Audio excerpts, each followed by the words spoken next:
Welcome, trainers!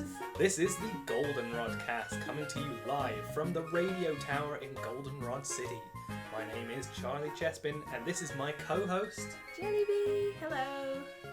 We're back. We are back. With a new name. Yeah, we should sort of address that elephant in the room. Is it the Don fan in the room? The Don fan in the room. The mama swine in the room. Oh, God. Yeah, so we came up with the name Meta Podcast. We thought it was cool. We thought it was cool, and it is. But also, a few other people thought it was cool. And when we started, there was a couple of other Meta Podcasts out there that were kind of not updating anymore. Yeah. So we figured, that's we'll probably take fine. it over from here. We'll take it on. We'll be the Meta Podcast. However, it came to our attention that around basically the same time, like they were on 2 episodes when we were on 2 episodes. Another channel has started a Meta Podcast. So we don't. In Spanish, isn't it? Yeah, it's like a Spanish speaking channel, Mexican maybe, I don't know. Yeah. Some like Latin American channel that does Pokemon, and they're a pretty established channel anyway. So we figured, might as well not step on other people's toes. And also, while we were after we decided on the name Meta Podcast, we kept coming up with other names that we really liked, and we were just like, oh man, well, we're kind of committed to Meta Podcast now. But I think as it's early on, and as there is also another Meta Podcast now, and no one else has Goldenrodcast, yes, which is really cool. Yeah, Goldenrodcast. Like if you search Goldenrodcast, like this should be the only thing that comes up. Yeah, now, because when I searched it, nothing came up. Yeah. So.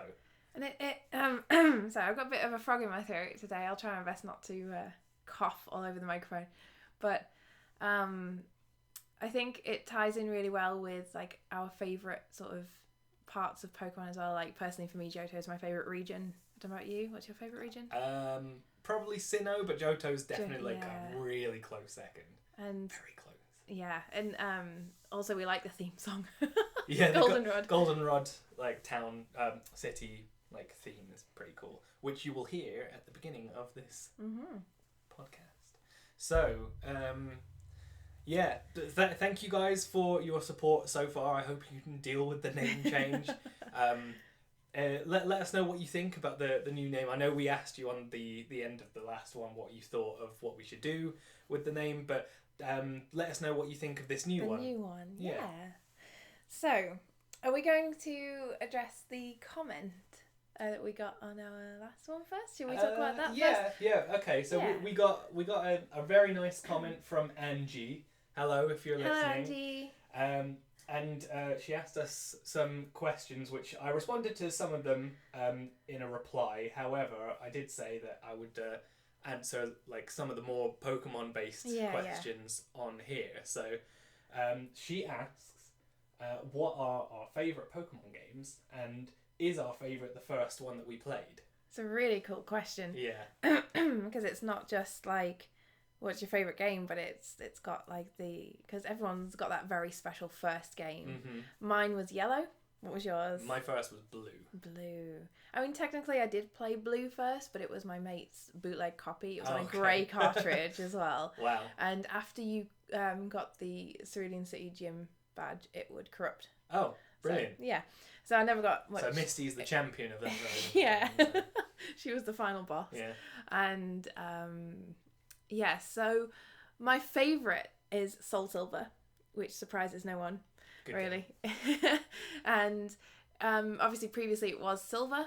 Yeah. But Soul Silver is obviously the remake. It just opened up like the whole world of it, and it was just so amazing to me. Like that it was in colour and the Pokemon followed you, and everything about Soul Silver just makes me so happy. I do have a couple of criticisms about that, but we could talk about that in another podcast because I think it's quite a big topic. Yeah, honestly, like this question could be an entire podcast. It could.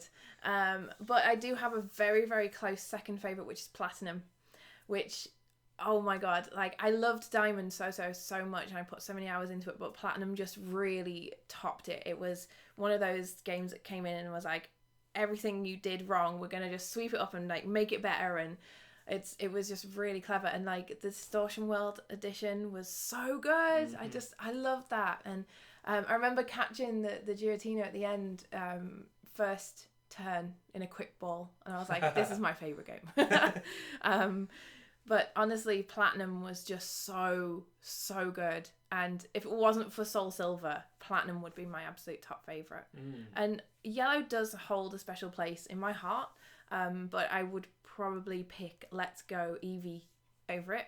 Oh, so that'd be like your third favorite? It would be, okay. Yeah. So, because as much as I love like Yellow and the older games in general, like especially the first generation was so broken, and going back to it now is just like it's not unplayable, but it's almost like when you've been given something shiny and new as beautiful as Let's Go, you're like, Yellow. You're like, oh, all right.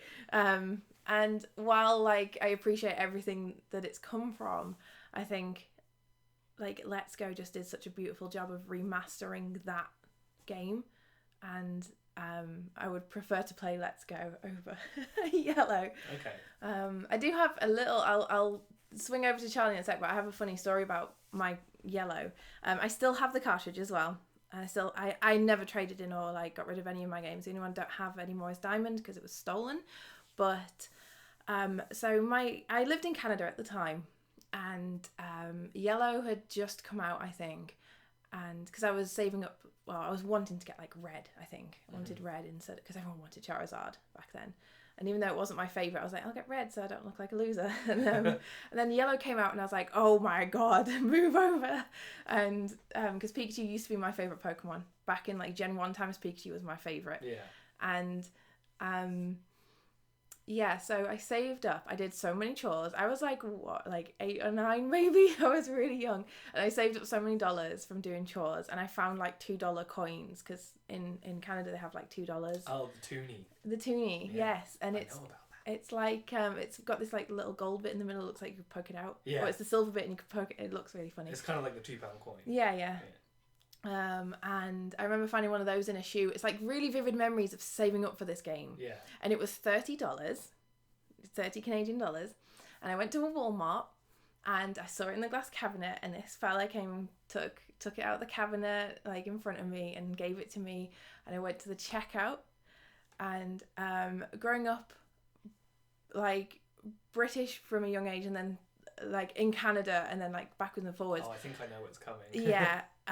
There's 2 different ways that like taxes are calculated in those 2 countries. So in Britain, taxes are included in the price. It's actually illegal to put a price on a shelf that is not the price that you pay at the checkout, unless if it's higher. For example, if you go to a checkout and this is £1 and you go and they're like, that's £1.20, that's not legal in the country. Whereas in Canada and the US and Japan had it on at the checkout. Yeah. They add tax on at the checkout. So I had my $30 that little single digit aged me had, and the cashier was like, that's like $32 or something, and I burst into tears. And it wasn't even that big of a deal, because my nana was like, oh my god, it's like panicking at this tiny child crying. And she just gave her the extra dollars, like it wasn't an issue. But I didn't know that was a thing, because at a younger age, you don't really understand money too much. Yeah. And so I was getting to that age where I did kind of understand money, and I could pay for things on my own and like make sure I got the right change and stuff like that. And oh god, I just like on the spot cried. But I walked away very happy with Pokemon Yellow, and I've still got that cartridge to this day. Oh, yeah. That's nice. Charlie, what about you? So my first game was Blue, like I said. I don't have that cartridge anymore because it sort of like went missing when I moved, essentially. But yeah, it'll hold like a special place in my heart as like my very first game.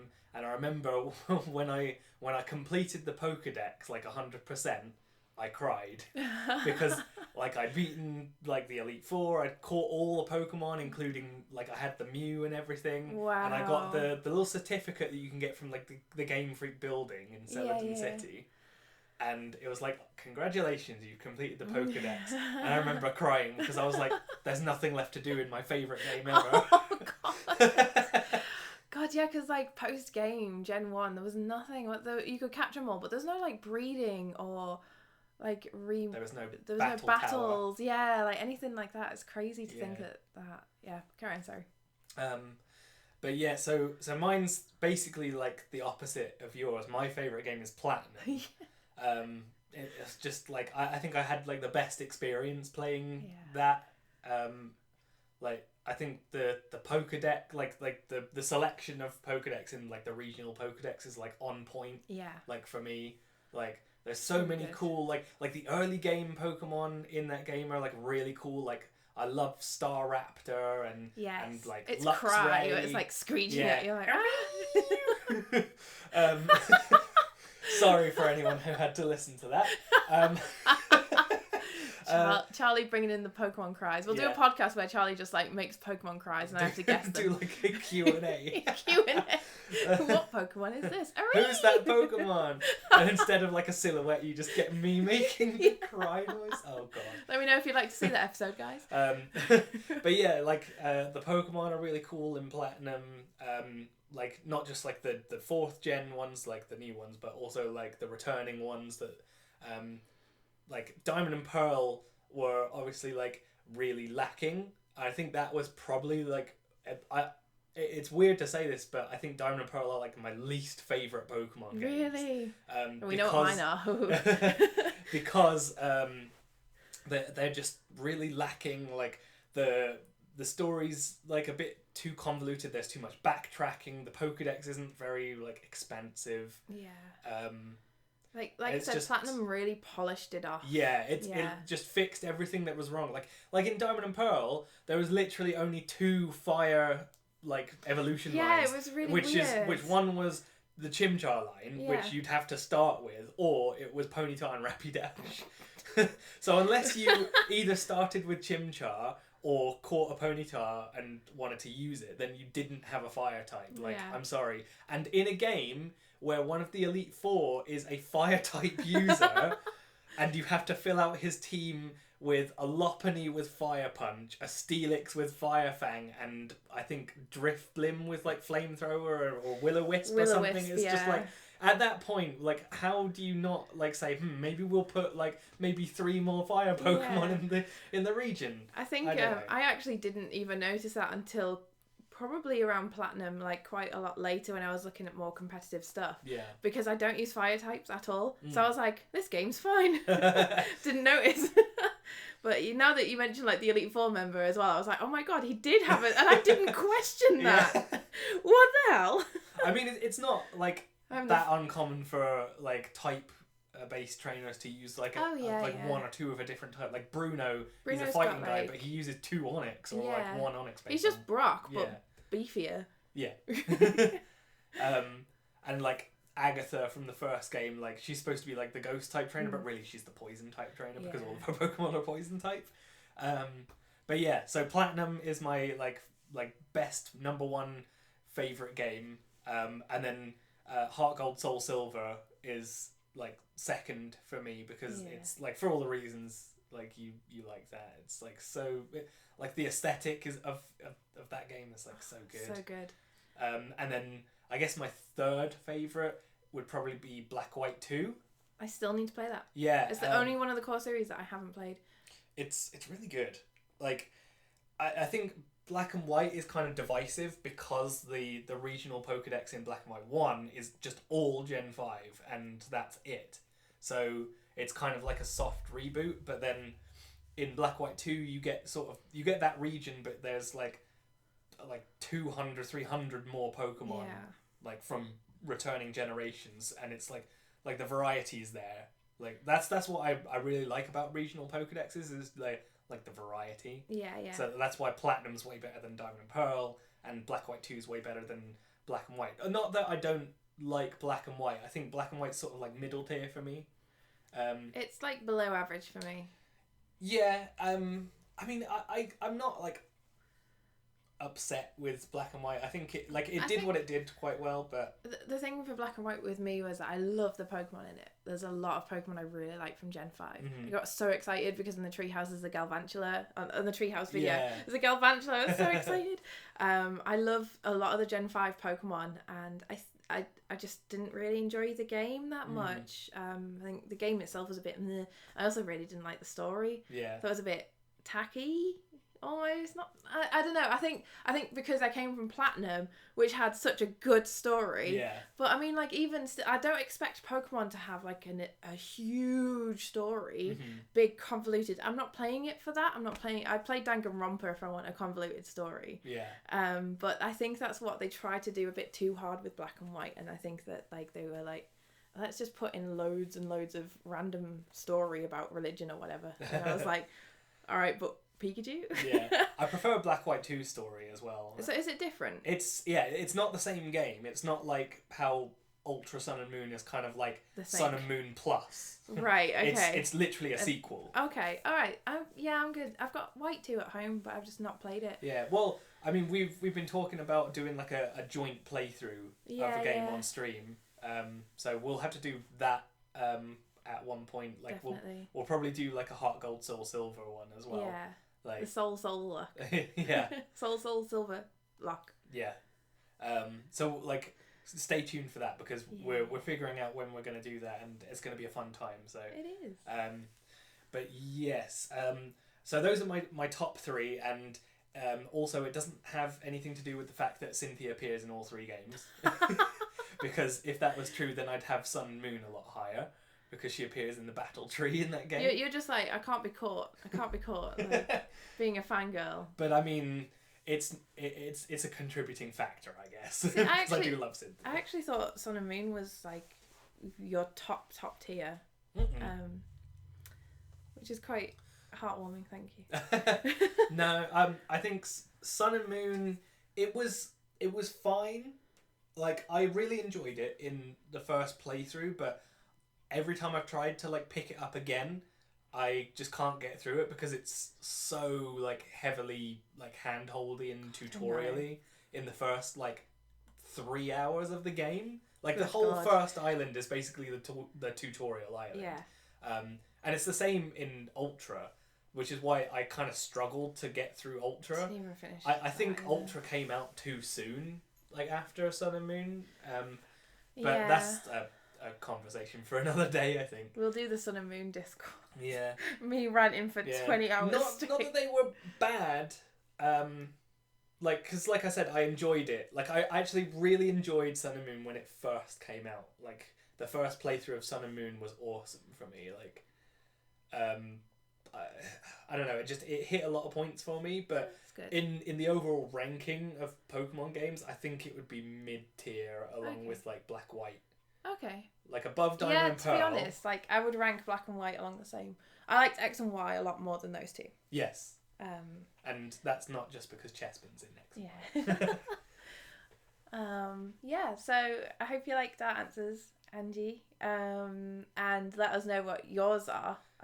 It's not on there. Yeah, no. We'll like put it out at the end, like just to remind you guys, like, you know, what were your favourite? What's your favourite Pokemon game, and what was your first Pokemon game? Like, we'll remind you at the end. That'll be like the question of the week for this week.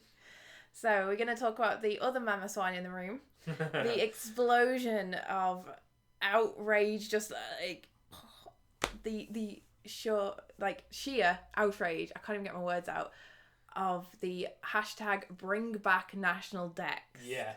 We had to talk about that. Oh my god. So, Charlie, do you want to fill in what the actual news is? What the issue is, yeah. Yeah, so this will be interesting because we've not actually talked about it. We haven't. Yet. So I don't know how our opinions are going to stack up against each other.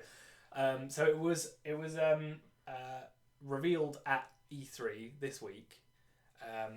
In the Sun and Moon... No, not Sun and Moon. Sword and Shield. Oh, no, don't do that to me. No. We're leaving it behind. So in the Sword and Shield, what was it? Well, I don't know, some interview. I don't think it was when they were playing the Treehouse live part. I think it was during the Treehouse. I think it was the while they were talking backwards and forwards, they were interviewing. Well, in any case, it was during some segment they were focusing on. Yeah, because I didn't see this bit live. The only thing I saw was the direct. Right. And then a bit of the Treehouse last night. Mm-hmm. Yeah. So. Right. So getting to the actual thing, they've said that not all Pokemon will be coded into Sword and Shield. So even though like obviously in every Pokemon game there's like the regional Pokédex, which includes like a number of Pokemon that are native to that region, as well as some more from previous, unless you're Gen 5. Well yeah. Like no, what I'm saying like oh, you mean like the regionals, like the actual the only Pokédex. the fresh ones. No. What I'm saying is like in Platinum you had like the Gen 4 Pokemon, but you also had like Pikachu and all that. Yeah. So they made up the regional Pokédex. Yeah. So like the regional Pokédex for Platinum had all the new Pokemon and loads Pikachu. of like Pikachu and who else was in like Togepi and all that. Same with like Black and White 2, XY and Sun and Moon. Johto did it as well. There's the Johto. Johto's a different case actually because the Johto Pokédex was exactly the same as the National Dex, just in a different order because it was such an early game in the Pokemon like yeah, because only added like 100. Yeah, so. Like the first National Dex was in Ruby and Sapphire. Ah, okay. And that was the first regional Dex by association. Right. Okay. Because there was some Pokemon that you just couldn't get in Ruby and Sapphire, and at the time there was no way to get them. Yeah. Because it was very restrictive. There was no way to bring Pokemon forwards from like Gen 2 or 1. Yeah. That's probably the entire reason they made Fire Red Leaf Green.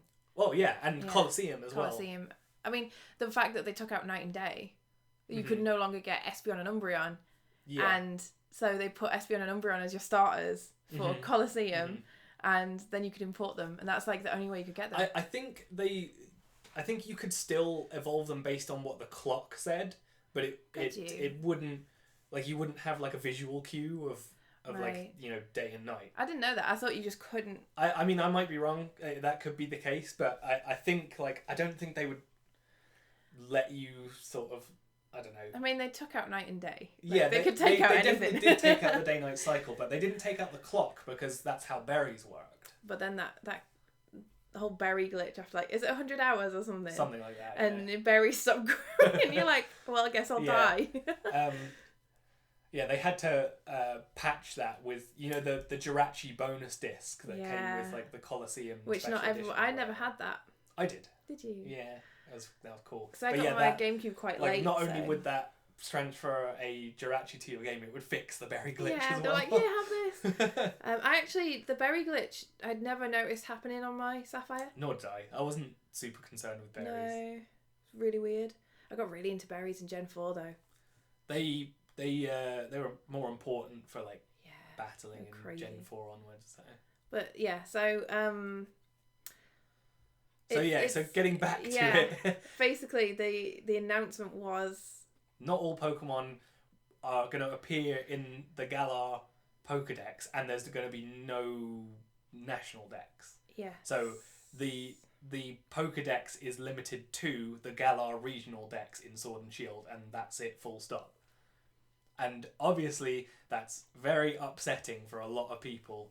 And I think it's got to be upsetting for So I watched a video by Ace Trainer Liam the other day, and he put it really well. Like, there's no two sides to this because everyone's upset, but there are two different takes to this. So there's like, yes, this sucks, but also like I guess I don't really mind.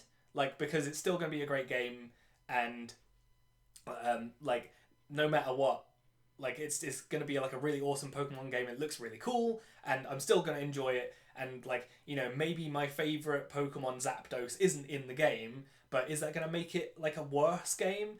Like, not really. And then there's the other side of it, whereas like this really sucks, and also I'm very upset about this, and this is going to And ruin they've the game cancelled for my me. pre-order. I've seen people cancel their pre-orders. This is going to ruin the entire experience, that I can't like finish the National Dex. Like, my favourite Pokemon might not be in it, and this is the worst thing they could ever do.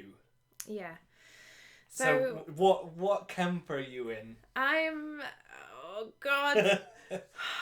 It's hard to be in one single camp because I am so excited for these games. It's unreal. And I think it's a little bit less hurtful to me because I know that my favourite's in it. Because we've seen him in the trailer. A few of your favourites are most likely in it. Like, that we know that Tyranitar's in it. That's your like, number one favourite. And we know... We've seen Galvantula's one of my tops as well. And, I mean, it's pretty likely Jigglypuff's going to be in it. Jigglypuff's like one of the icons. You see it a lot now. It's almost a like... series favourite, so like, why wouldn't it be in it? It's like Pikachu, Eevee, Jigglypuff, Snorlax, like the top, like, iconic Pokemon. Yeah. And I don't expect them to take all the Eevees out because they're just marketable. They're so marketable. Okay. I don't see them reducing the Eevees. Eevee's just so big, and they wouldn't then say you can't have Jolteon. Yeah. So and then my other one is Ditto, which I think is actually a necessary mechanic, not just a Pokemon, but like because of the breeding. Well, that's true. But I mean, like, Ditto wasn't in the Ruby Sapphire or the Black White Pokedex, so I mean, obviously it wasn't in the Black White Pokedex, but it wasn't in the Ruby Sapphire Pokedex, and that was a big deal back then. But like they obviously. So like it's not out of the realm of possibility, but I think you're right. I think Ditto. I think they need it now for. I think back in Ruby and Sapphire, I can understand. Like, they couldn't have just put that in to Black and White and been like, no other Pokemon but Ditto's in. So I get that. I think Ruby and Sapphire. I think they just really. I think because they wanted to do with Ruby and Sapphire what they eventually did with Black and White, and like really restrict it, and then like make sure you kind of play through the new Pokemon. Because what I do when I start a new Pokemon game, I'm like, right, how fast can I get a Larvitar in here? And it's stupid, and I try and force myself to use new Pokemon, but sometimes I'm just like, I need a Tyranitar in my team. I have to have it. And yeah, so I would like to guess that they put Ditto. Also, Ditto has become more marketable as well. Like, you've got to think about how they market Pokemon for merchandise sales as well. There's a lot of Ditto stuff that for them to then take out Ditto wouldn't make sense. So I guess I'm kind of in the camp of it's okay. Yeah. Like, it sucks. And it sucks. Like, I get why people are upset. However, I'm not as upset because my Pokemon is guaranteed to be in it. Yeah. But if, like, for example, my partner Sean, we haven't seen anything of Sceptile. Or Darkrai. I don't expect Darkrai to be in it. Articuno's is the other one. He likes a lot of legendaries. And Meltan and Meltan. Well, Meltan's got to be in it. Yeah, because this will be Meltan's first like official. Because he's a Gen 8 series Pokemon, traditional. Right? No, he's a Gen 7 Pokemon. But he's not in. He came out during Gen 7 though. But he's not obtainable in Gen 7. Yes, he is. He's obtainable in Let's Go, which is technically a Gen 7. See, game. I call that a Gen 8. I always... See, this is a point of contention as well, but like, if you look at the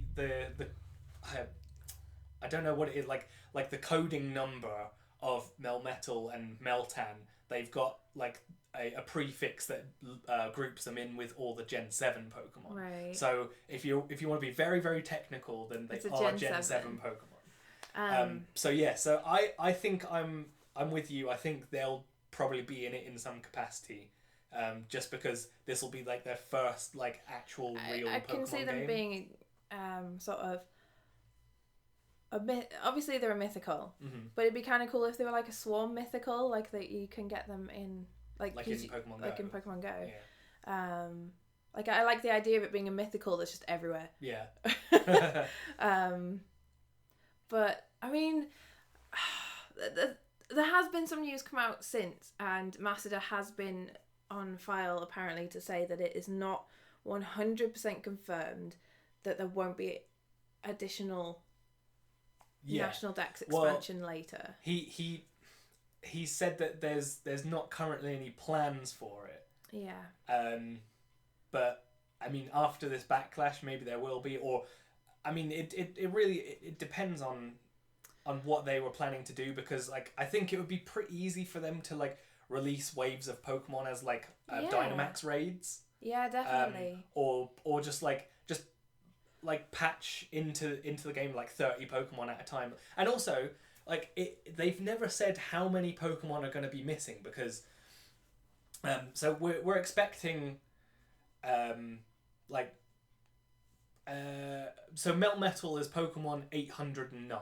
Yeah. So we're probably expecting close to, if not like a bit over 900, depending on how many new ones there are in now. So around 900, we'll say for argument's sake.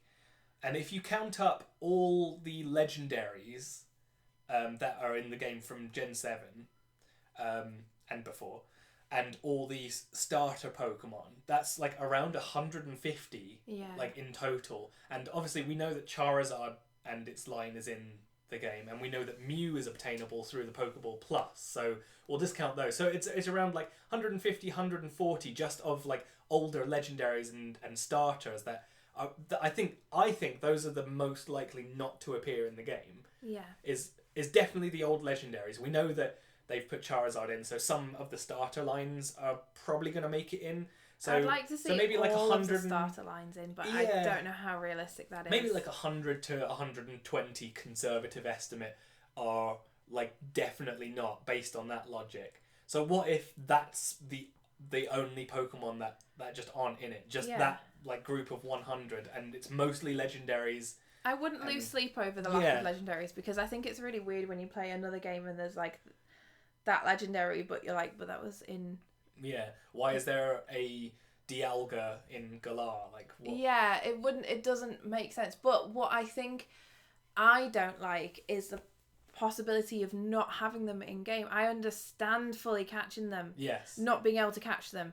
But the whole point was trading, and that is a massive thing in Pokemon. And the fact that you can get them all in Pokemon Home, and then they're just stuck there. Yeah. There's no... I understand that they have to code, like, nearly... We're getting to, like, 900 to 1,000 Pokemon now. We're in that bracket, and it's a lot. But I don't understand why they... I don't know. I don't like the fact... I don't mind the restrictive decks. Yeah. I don't mind that. Yeah, and in fact, like, as far as, like, VGC, like, competitive goes, I actually prefer a metagame where the Pokédex is more restrictive. Like, my favourite metagames of VGC have been the first year of XY, where it was just limited to the Kalos regional Pokédex, and that's it. And then the Sun and Moon it gets a bit convoluted, doesn't it? Like, after that. Yeah. So typically the schedule for VGC seasons is like the first year is just the regional decks, and that's it. So you've got to use Pokemon from that pool, and I like that a lot, because it doesn't mean you go straight to like the mainstays of, like, you know, Landorus, Cresselia, Heatran, Mega Kangaskhan. Well, okay, that's another thing. Xerneas is so the second year is it expands it to the national Pokédex, but then it bans like the really powerful like box art legendaries and mythicals. So that's when you have a metagame where it's like Landorus, Cresselia, Heatran, all the sort of legendaries that aren't like super duper powerful, but they are very centralizing to the metagame. And then the third year is typically when they're just like, right, anything goes now. Like, except for like a couple of like mythicals that are like event Pokemon, because it wouldn't be, I guess, like fair, like if you didn't get to go to the event and you wouldn't get like Darkrai or Celebi or whatever. Not that they're on the same power level as like Dialga or Ultra Necrozma, Mega Rayquaza and all that. But yeah, basically like anything goes, it would still be which like is an what we're unfair on advantage currently for the Sun and Moon metagame. Is basically anything goes. Like there's a couple of actually what they've done this year for Sun and Moon is quite interesting. Like they split it up into like 3 seasons, and like the first season is like, right, you can basically use any Pokemon, but we're not allowing Z moves or Mega Stones or like the Primal Orbs. So you kind of had to. It's basically like anything goes light. sort of thing. And then reduce then salt. like the second season was like, okay, well, we're gonna allow like Z moves and like something else. And then now, because this is like the last bit of the season, like it's like about, just go off. Yeah, it's about to be the World Championships in like a month or so. It's literally like anything goes, like anything's usable, aside from like a handful of stuff that they've never allowed. But yeah, so on that basis, I'm quite excited, and I don't want that to be like a show that I don't care about, like this issue. But I am quite excited about the first year of VGC for Sword and Shield. Like we've been talking about like we really want to get into competitive like VGC when Sword and Shield drops.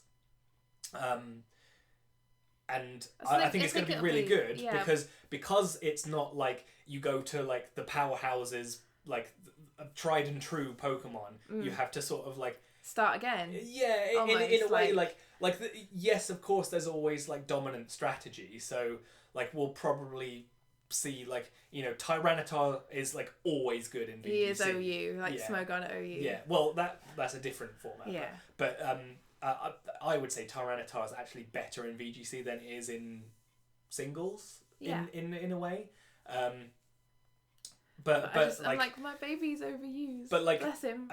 So here's the thing that I really love about restrictive formats. If you've never watched the 2013 World Championship VGC final, I implore you to go and watch it, because the one of the finalists of that tournament, Sejun Park, used Pachirisu in his team. You've told me about this, I think. It's so cool, and it's not like he's just using it because it's like his favorite, and you know he's very good battler, and it's not like he just went like, right, I'm just gonna use Pachirisu and I'm gonna give it Thunderbolt and like Focus Blast and like all the most powerful moves, and because the rest of my team is very strong, it's going to like Pachirisu is going to get carried. It's like, no. He didn't do that. He played Pachirisu to the absolute best that it can be played. Like its only damaging move, so the only move that it had that was capable of like knocking out a Pokemon was Nuzzle, which has a power of 20. It had Super Fang as well, which halves a Pokemon's HP, but that's not capable of knocking out a Pokemon. No. Because if you go down to 1, you can't halve. At that point. So he played it as a really niche role of a support, where so it learns Follow Me, so it redirects attacks to itself, and it has the ability Volt Absorb, so it absorbs and heals itself with electric moves, and his main Pokemon on his team was Mega Gyarados. Wow. So his like the synergy there was that's really cool. Like he trained it to have like the most HP and like defense that it can possibly get. Like I said, like he didn't like go out there saying like, I'm gonna be like murdering people with thunderbolts off of this Pachirisu, because that's never gonna happen, because Pachirisu sucks as an attacker. But he used Pachirisu like absolutely perfectly, and the games in that series are so good, and you see exactly how Pachirisu fits so well on that team. Wow. And if you're interested in like in battles like in any capacity, just go and watch that series. You've told me about that before, actually. And that's what I love about restrictive like Pokédexes. You're forced to find ways to make things work no matter what. It's about adapting. There are gaps in the metagame that like a certain Pokemon that you wouldn't expect would like excel in, but when the metagame's so like oppressive with the Heatrans and like the Landrases and, you know, the Tapu Kokos and like all these like really centralizing there's really like no gaps, because they're so good at what they do. There's like not a lot of way around them. So what I'm saying is I'm quite excited for VGC. However, please don't mistake me. I'm still upset, and I understand why people are so upset about this, because like Pokemon hold memories for people. Like, if you've brought something from Ruby and Sapphire all the way up to Pokemon Home... That's the furthest back you can go. Yes, because Gen 2 and 1 you can't... You can't, they're so cut off. However, you can technically transfer Gen 1 and 2 Pokemon from the virtual console games. Yeah. But technically they're actually older than the Ruby and Sapphire Pokemon because they're only in like the past like 4 years that's been out. Maybe 3, I don't know. But yeah. I think we're seeing a new era of Pokemon here. Like, we've always expected that, like, they'll introduce new Pokemon every generation, but all the existing Pokemon are going to come back. And it's not like they've promised that to us. That's just the way that it's always been. However, I think now that there is just so many, I think they're allowed to be, like, more selective. Yeah. And it, like, Sword and Shield, like, just because you can't transfer, like, your favourite Pokemon into Sword and Shield from Pokemon Home doesn't mean it's the end of the world, because Sword and Shield's not, like, the very last Pokemon game ever. It's, like, there's going to be another game after Sword and Shield that, like, maybe that will also still have a restrictive Pokedex, but it'll be a different lot, and then you can transfer, like, your beloved... Seeking, sure. Well, we know that that's in Sword and Shield, though. Damn it. That's a bad example, but yeah, I get what you mean. I just thought of like your a beloved Pokemon that wasn't that Maractus. That's not a dig at anyone whose favourite Pokemon is Maractus, because like it's underrated and underrepresented, but I'm sure there are people that love Maractus. But it doesn't mean that your favourite Pokemon will never make it to Gen 8 and will be stuck in Pokemon Home like for the rest of like the Pokemon series. It seems really sad. Yeah. The visual I have in my head of it is so sad. And it is They're kind just of stuck. And I mean, like, if you still want to like play with that Pokemon, you don't have to put them into Pokemon Home until like they are actually available to put into like a Gen 8 game. I know that that's not an excuse, but I think people wanted to see them in like beautiful HD though as well. They want to play on the Switch with, but I mean, their favourites. It's hard because obviously there's so many Pokemon that it's obviously going to make it just more and more difficult for the game developers, like constantly difficult. And there's only so much you can put onto a cartridge. Yeah.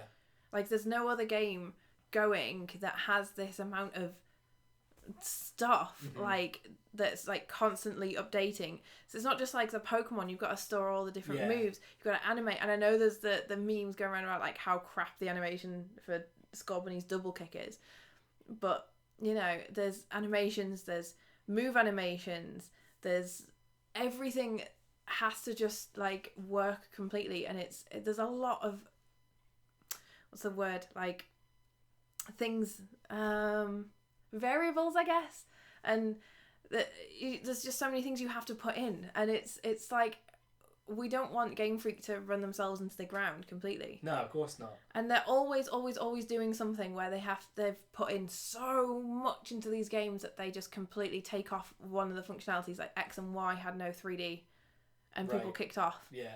And it was like, but do you realise how big these games are? Like Gen 2 was it was Iwata, wasn't it? Yeah. Who had to like just tear it all down, didn't he? And like recode it so that he could push Kanto into it. Yeah. To expand it. And I think I would have still loved Johto, but I don't think it would have been as high of a favourite for not just me, but a lot of people if it hadn't got Kanto. Yeah. I think going back to Kanto absolutely was, I mean, the Johto games were amazing, and then just the fact that you could go to Kanto on top just blew so many people's minds. Exactly. And they've always pushed a game as far as they can go, and I don't want people to think that the game developer, I've seen a lot of people calling them lazy. I'm like, if there's any game company out there that is not lazy, it's Game Freak. Like they put so much into the point where they take stuff out. They take functionalities out. In Alpha and Omega, like there was no Battle Frontier, and it was obviously because of time constraints. Yeah, like they had to just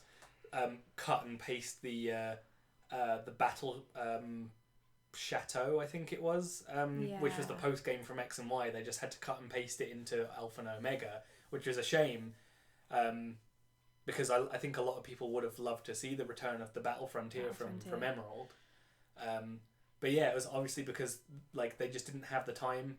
Like I really hope that like the backlash from this sort of makes them think, okay, maybe a little bit harder. Like, what can we do? Like, can we like fix our schedule to give us like a little bit more time in between releases, because they're quite constrained to when they release games now, because they've got like the anime running concurrently, they've got like merch, obviously the TCG releases, and not only that, but there's a lot of pressure I think from fans, because now that they've done 1 remake, 2 remakes, 3 remakes, everyone's like, when's the Gen 4 remake?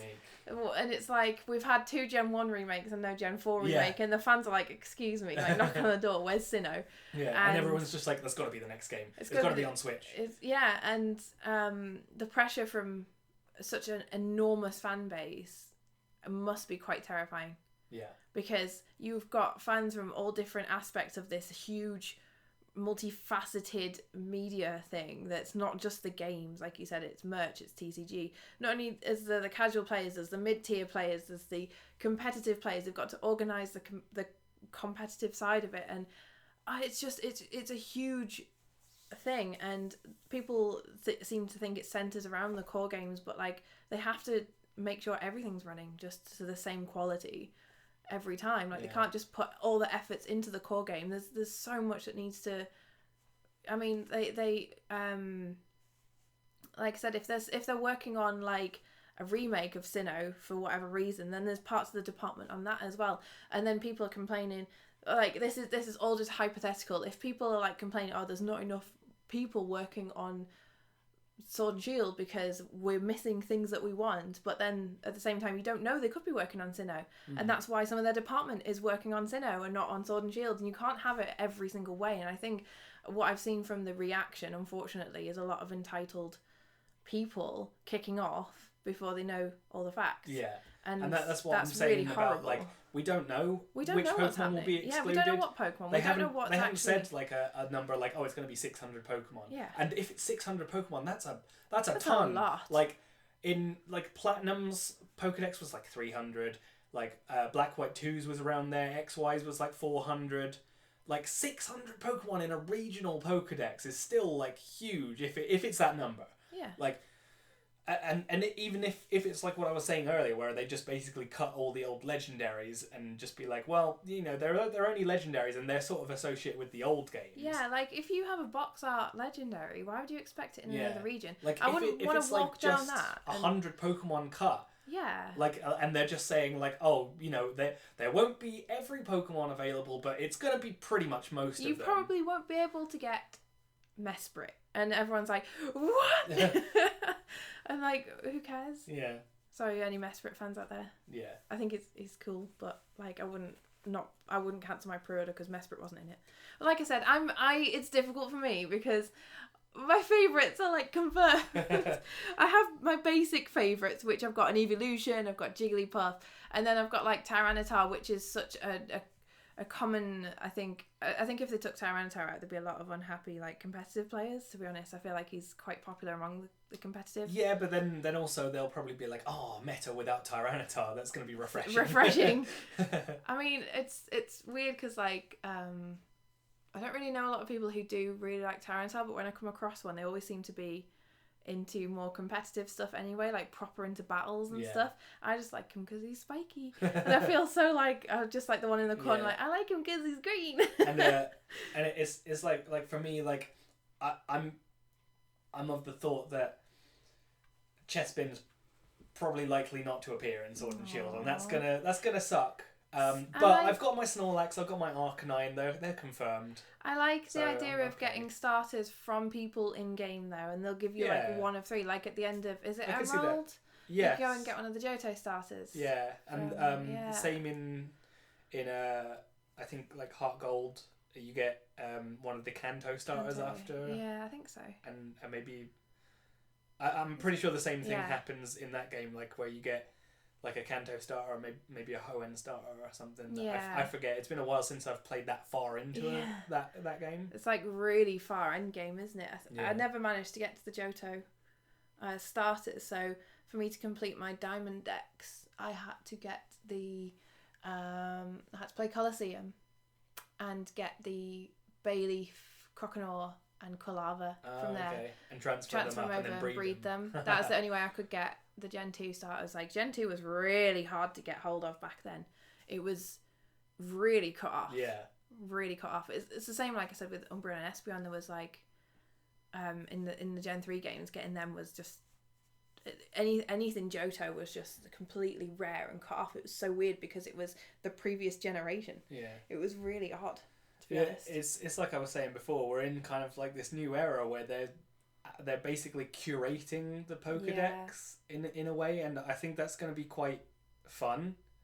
That like maybe now every game's going to have like a set rotation of Pokemon that are just like excluded and some that are included, and it'll make things like fresher, and you'll be like, oh man, I can't wait to play this one because it's got this Pokemon in it. Yeah. And I can't wait to play like this game because it's got this and this one that didn't appear in both Sword and Shield and the next game, but they're both in this one, so that's going to be cool. I understand that there's going to be people out there who have a really obscure favourite, like Cryogonal, and they're like, oh no, it's not in there. Like, I understand that's going to be upsetting to some people, but honestly, like, you gotta just, if you don't want to play it, you don't have to. No one's forcing you to play it. It would be upsetting for people to not play it and not continue on with the series just because their favourite Cryogonal was not in the game. I'm saying Cryogonal because I just can't think of anything like weird and like, is anyone's favourite Cryogonal? I hope not. It's like some of the other. I'm sure it is though. I have so many loves in Gen 5, but also so many like like I mean, that's the great thing about Pokemon is because there's so many. Like someone out there's got to have a favourite of someone. One of this, Cryogonal is someone's favourite, surely. Yeah, it's like everyone's like there's the meme where it's like like someone out there loves Zubat with all their heart. That's me. Well, it's you and it's my wife as well. That's another thing we bonded over. Me and Lauren they both love Zubat. Crobat is just so wonderful. I remember getting because I think early Gen 1 I was like, oh, Zubat's really annoying, and then as soon as like my Golbat just like poofed into this like grape with wings, and I was like, it loves me so much it turned into a flying angry grape, and I've never looked back. I love Crobats so much, and bats are my favourite animals, so it just tied in. And like Zubat was annoying obviously, but now I'm just like, get me a Zubat. If they take out Zubat, I feel like Zubat's gonna be in it. I hope so somehow. Like I think Zubat's been in like every regional Pokédex that's featured like older Pokemon. I'm pretty sure Zubat's been in every game, and same with like Rattata. Gyarados. No, not Rattata. No, I'm just thinking like common Pokemon like, that they'll shove into like Magikarp and Gyarados. I think Psyduck has been in every one. Tentacool, I'm pretty sure, has been in every one. Because Tentacle's basically the Zubat of the water anyway. Oh god. See, now if there's a Pokemon I really dislike encountering, it's Tentacool. I don't know why. Going through a cave, random encounters don't annoy me that much. Going through water, god, I just it's so frustrating. I was like a heavy repel user before Let's Go. Yeah. Now don't bother. And it's just like, wow. Yeah. So I don't want to spend too much more time talking about this because I think we've got our opinions out there. I'm not cancelling my pre-order. No. And I don't think anyone who's like really kicking off and like sending like angry emails to Game Freak, like you should probably reevaluate how you're conducting yourself there, because that's not a good look for anyone. Good. No. But I understand why you're upset, and I totally empathize with you. Like, we're all upset. There's no one who is absolutely singing and dancing in the streets. Yay! Not all the Pokemon are in a Pokemon. Exactly. No one's like that, and no one's against you. And do you think Game Freak really would have wanted to do that as well? Like, do you really think that they would want to say, actually, we're not putting these Pokemon in? And if they could, they would do the biggest game they possibly imagine. Yeah. But they have restrictions, and they, like I said, there's restrictions on the cartridge as well. Like, I remember it's not Pokemon, but I remember for like certain games on the 3DS, and I do believe Resident Evil Revelations was one of them. They actually had to manufacture a 4GB cartridge, because I think the original one was just 2GB. They had to manufacture a new, like, correct me if I'm wrong with the gigabyte size or whatever, but they had to manufacture a fresh like 3DS cartridge just for certain games, because the developers were pushing and they just couldn't handle it. And like there's only so many limitations. I mean, it's the Switch isn't a PS4. Yeah. It's not going to like be a powerhouse of a console. It's a joint console handheld, and it's not going to be as powerful as something like the Xbox One or the PS4. And you can't expect something like God of War to like fit on a tiny cartridge. I'm just pulling God of War out of nowhere, to be honest. I just thought of like a big PS4 title. And it's like you can't expect something with a ton of content to fit on something like that these days. Like a Game Freak have always tried to push it as far as they can, and you got to trust them. Yeah. In my opinion, you got to trust that they will push it as far as they can. Yeah. So to the point where they've taken out 3D effect on a 3DS for X and Y. It just shows their kind of, that's the way I see them. That seems to be their way of working. Mm-hmm. So I trust them. Yeah, I do too. I think it's going to be a great game. Which brings us to our next point. Mm-hmm. Let's talk about all the good things that we saw from E3 Sword and bag Shield of potatoes. Yeah, Can we shout out the bag of potatoes? If you're... And the pungent root.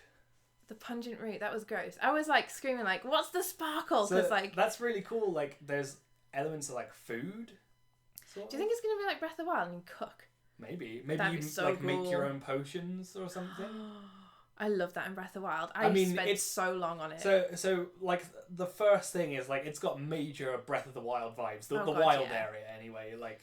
Well, I showed you a picture last night, didn't I? It reminds me a lot of Termina Field. Mm-hmm. That area that was in the treehouse. I just got huge Termina Field, which don't know in Zelda. There's in Majora's Mask, the field around Termina. So Termina is like the Hyrule, but it's a lot smaller, and it has Clock Town right in the center. And then there's all this like high built up like forestry kind of around certain areas, and I just got massive Termina Field vibes from it. Yeah. And I showed you pictures, didn't I? And it just looks like it, which is really cool. So there's definitely Zelda influence. On that. And they said it's going to be like a kind of a hub area, like you're going to keep coming back to the wild area. Yeah. And there's going to be like higher level Pokemon out in the field, like from the get go. You'll have Macho. The Machoke like chases after him, and it just pummels the hell out of his Scorpion. Yeah, like, whoa! Literally one shots his Scorpion, and he's like, okay. See, that's a really good point, because there was always a sort of plot hole with stuff like Pokemon, because it's like progression gatekeeping. Yeah, it's like you're like, oh, I'm Ash Ketchum, I'm leaving from Pallet Town. Well, not every trainer leaves from Pallet Town. Imagine your first gym was like Blackthorn City. Yeah, and you're like going up against Claire, and you're like, well, guess I'll just not. Yeah. Or like you go up against, I don't know. Yeah, like in the game canon, it doesn't really make sense. It doesn't. Like you set off from Pallet Town, which has a population of 5, and then you're like, well, all right.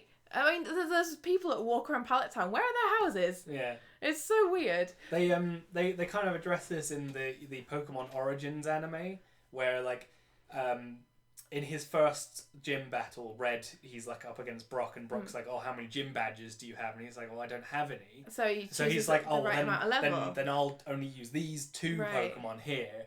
I mean, see, that would make more sense, but like I think when we were kids, we're like, oh, this makes so much sense. So you go to Brock, he's like level 12, and 3 hours later you could beat 10 of him. Yeah, and exactly. it's like it'd be no challenge.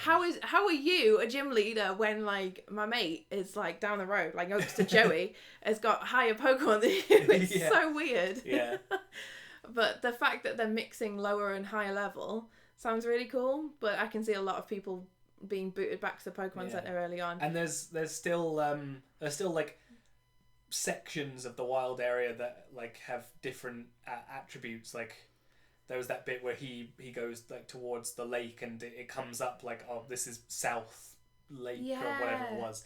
And it's like okay, so there's still like separate areas to the wild area, but the wild area as a whole is like Millock or something. Millock, yeah. And Loch is like Scottish for lake. Yeah, it's just and then Glory gives you a bag of potatoes. I'm like, this is the most Scottish game I've ever come across. I can't believe they made Pokemon Let's Go Scotland, honestly.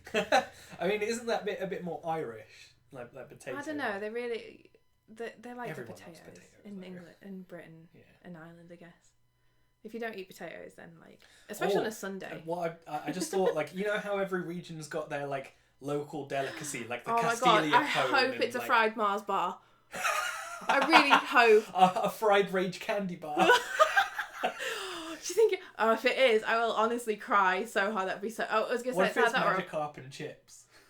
Oh my god! I was thinking if we're going like really northeast, there's like a delicacy called a parmo, and it's foul, right? It's a chicken breast. You'll probably like it. You eat everything. So it's a butterfly chicken breast. Okay, that sounds good so far. And then it's like deep fried and like covered in bechamel sauce and cheese, and it's about the size of your rib cage. Like that's a full parmo. It's like this big. Is it like a schnitzel, like where they pound out the meat like really flat? Okay, yeah, I think I'd like that. But it's so when you go on a night out in the northeast, I think it's schnitzel. Don't come at me. Yeah, it is. We sold them at Farm Foods. Oh, do they? Okay. Yeah, frozen ones. Right. And they so when you go on a night out in the northeast, people have parmo. a parmo. That's like the kebab of the northeast. It is. It's the kebab, and it's proper. It's nasty, and it's. But I think I'd like that. I think you would. But fried chicken with like a cheese sauce. That's perfect. Well, it's like lasagna, like the white lasagna sauce, and then cheese on top. Oh yeah, absolutely. Yeah, I need that. Easy. But yeah, not many people know about it. Obviously, it's a very, very, very regional specific food. Yeah. But that'd be so funny. They've got the Castelia cone, then you've got a parmo. Yeah, it joins the ranks of like the Castelia cone, the Rage candy bar, the what is it, the Lumiose galette. Yeah. The Galar parmo. The Galar parmo. Oh god. Okay. Oh my god, that's so funny. Like the first Comic-Con I went to was called OneCon, and it was in the one that I first tabled at, sold my work at. And their logo, their icon, their mascot was a parmo with a kawaii face on it. Oh my gosh. And it was so funny. But the thing is, you could tell you're not from the area, because if you say parmo, like the proper O, because they pronounce it differently, so it's like parmo. Parmo? Yeah. And so they can tell instantly you've never had one based on the way you say it. Gotcha. But I really want a Galar parmo now. Or a Galar deep fried Mars bar. Deep fried cream egg. Oh jeez. Oh, Magikarp and chips is just rotten though. That's so mean.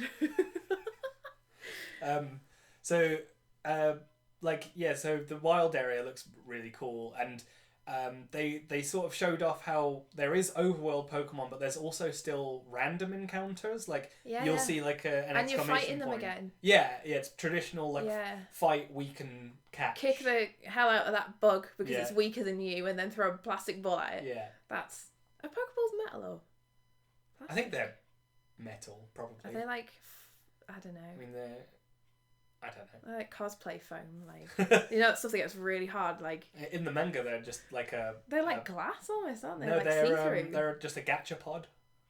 Essentially. Of course, yeah. Duh. I was like, they must be made out of glass because you see the Pokemon. There's like no other see-through material in the world. Oh god. Yeah, because they kind of sound metallic. Yeah. I think. Yeah, I think it's safe to say they're metal or metal-ish. Yeah. But yeah, I like the fact that random encounters are back, so that means you can still run Nuzlocks. Yes. In Sword and Shield, so that's gonna be fun. So, because I was thinking, like, man, how do you?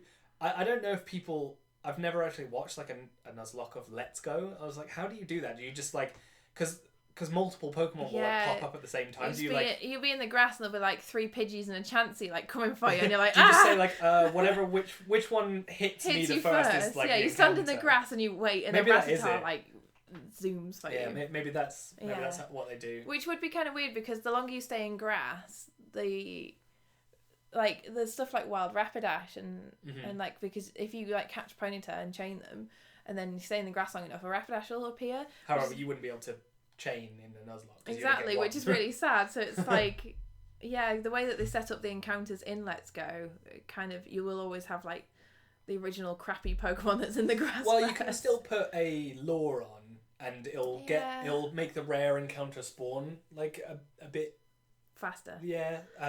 Like if you put a lure on in Viridian Forest, you can get a Bulbasaur when you wouldn't be able to otherwise without like chaining. Which I'm guessing you would do in a Nuzlocke. You would just put on a lure and then just see what happens. Yeah. But yeah, I like the fact that random encounters are back. And also alongside overworld encounters, so you've got a choice of how you want to play. Like you can make a beeline for that Pokemon that you really want. Whistle. Yeah, you can whistle. The whistle, which is not totally Breath of the Wild. Yeah. The amount of times you've played Breath of the Wild, haven't you? The amount of times that I've been in the grass, like sneaking up on something, and I'll hit the button. Whoops. And it'll be like, and I'm like, ah! And there's like all the moblins just like swarm at me. I'm like, God damn it! I've done that a few times, like press the wrong button. But that the little whistle thing is so cute. Yeah. I just don't whistle down any of my chokes because like, oh my God. Yeah, and they said that different Pokemon will react to the whistle differently. Some of them will be probably scared. Yeah. Like, it's just like animals in real life. Like whistle a dog and it'll come for you, and then like whistle at a cat and it'll just just walk past you and be like, whatever. Ignore you. Unless it's Zuko, and then they'll probably think the world's ending. Did anyone hear Zuko on the last podcast, by the way? Yeah. Did you hear him? Did you play it back? Yeah. He I think he got picked up like right at the end because he was meowing outside the door. Bless him. So it looks to be a pretty good game. Yeah. It looks. Oh my God! Can we also talk about the plushies? Oh yeah, the big size plushies. So cute. I need that Skull Bunny. I know. I was like, I need even Grookey. I'd have a Grookey. They all look really cute. They were cute. It's like Sobble's eternal depression. So cute. Yeah. But the Skull Bunny. Oh my God! I need the Skull Bunny. So big. I think half the people were watching the Treehouse footage, and half the people were like, "I want a Skull Bunny plush." Yeah. It was so funny. Anything else? I don't think there was anything else. They showed off a Dynamax raid. I didn't see that bit yet. That was pretty cool. So they've, I think the bits to take away is that they've confirmed that only one Pokemon in the raid party can Dynamax. Can Dynamax, yeah. And you only bring one Pokemon per trainer to the raid battle. So it's not like Pokemon Go raids where you just bring a team and you just like hit the thing until it dies, basically. Like you've only got one Pokemon, so you've actually got to like coordinate a team that's and like cool. decide who's going to be the Dynamax, and like you're probably going to have like one Pokemon who's like more support and like they showed like in the battle one player was a Togekiss, and that was like the more support role, like it was doing reflect and that stuff. And what another thing was cool is at a certain point, the raid Pokemon will throw up a shield, and you won't be able to get to its HP. However, the shield sort of like has HP. Right, so it's like it's got the one that they did was it was like a Steelix one, and it threw up a shield and it had 5 red bars, and every time you hit it, it would knock down a bar. Right. So no matter how powerful your move was, it would still only like knock a bar. Knock a bar. So even the support Pokemon can like throw in a hit, and it would still like, even if it would do like 1 damage usually, it would still take out a bar. Yeah. But they did say that Dynamax moves take out 2 bars. Okay. So there's that. And it's the Pokemon is like really strong. Like they were hitting it with like super effective moves over and over and over again, and it was like still like it was doing like a like a chunk, good RPG boss then. Yeah, kind of, yeah. But it wasn't like, I'll hydro pump this Charizard and it'll go down in 1, So that was pretty cool. I think they got really lucky in the battle because the Ludicolo, I think it was, used Scald. Like the first time it used Scald on this Steelix, it burned the Steelix. Oh, so they got really good RNG. That was really good. just a note on Dynamaxes. They've taken out Megas. Yes, and that's another thing that they've confirmed. I don't miss Z moves. Yeah, I'm fine with that. Megas. Yeah, Megas is like... I liked Megas. I liked Megas. I think I definitely do without Z moves before Megas, but even then, like, I guess I'm not like super upset about that. No, I'm not really, because we were thinking like how funny it would be if we could do all 3 on 1. Yeah, and I guess which would never have happened. I guess like I think what I said, like maybe you had to choose what bracelet to wear, and that was the thing that you could do in that battle. Yeah. I think that was like if they were to include like every Pokemon and like that would be a bit of an issue to get around. I think that would be a good sort of solution, but I think this is fine. Yeah, They basically said Dynamax is the thing that you do in Galar. It's not Megas and it's not Z moves. Yeah, I mean, I'm not gonna lose sleep over that. However, they've kind of left it open to where like they could come back. So yeah, I mean, I'm excited for the future. I'm a little bit sad about like the restrictive coding, but I don't see why they couldn't. I mean, I'm not a game developer, so I don't know, but I don't see why they couldn't patch things in, like you said earlier. Yeah, like. Surely we can. I'm sure they'll release Pokemon later on. Yeah. And if they don't, it's still not the end of the world. There's going to be another game after this. Yeah. Where they'll have maybe all the Pokemon again, or maybe they'll like have a different set of Pokemon, which will include the ones that were missing from Sword and Shield. Like it's Pokemon. It's going to be fun no matter what. I think that's my opinion anyway. I mean, me too, definitely. But like I said, I don't know how to feel about it because of the fact that my favourite's confirmed. Yeah. So, yeah, I'm a little bit biased because I'm like, well, it's not the end of the world, guys. My favourite's in it. I don't know about you. Why don't you use a Tyranitar? Yeah. Why don't you actually go on my level? That's another argument is like, do you really want to use like the same Pokemon that you've been using the entire time? And it's like, obviously, well, yes, because they're your favourites, but also, how did they become your favourites? Because you used them for the first time at some point. Yeah, I completely agree with that, but like, there will always be a part of me that will play a fresh Pokemon game, and I'm like, how fast can I get a Larvitar? But it's because I used to, I think it